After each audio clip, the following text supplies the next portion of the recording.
అండి అందరికీ ముందుగా welcome to matter life style. ఈ రోజు స్పెషల్ ఏంటంటే గోంగూర రొట్టె పచ్చడి. గోంగూర పచ్చడి అంటేనే చెప్పక్కర్లేదు, ఇంక గోంగూర రొట్టె పచ్చడి అంటే ఇంక అసలా చెప్పక్కర్లేదు అంటారా. అయితే వేడి వేడి రైస్లో నూనె కానీ నెయ్యి కానీ వేసుకుని గోంగూర పచ్చడి వేసుకుని తింటే సూపర్ ఉంటుంది. సరే ప్రాసెస్ చూసేద్దామా.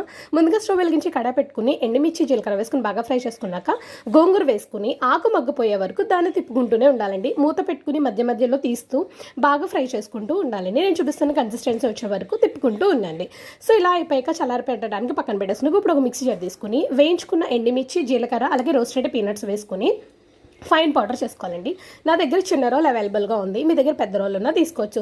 సో చిన్న రోల్లో ఏంటంటే అలాగే గోంగూర మగ్గించింది అలాగే మిక్సీ చేసుకుంది కూడా రెండు వేసుకుని చుట్టూరు ఉన్నది మధ్యలోకి వేసుకుంటూ ఒక స్పూన్తో కలుపుకుంటూ అలా చుట్టూరు తిప్పుకుంటూ ఉండండి.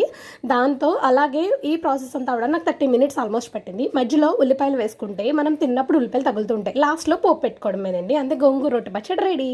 బాయ్.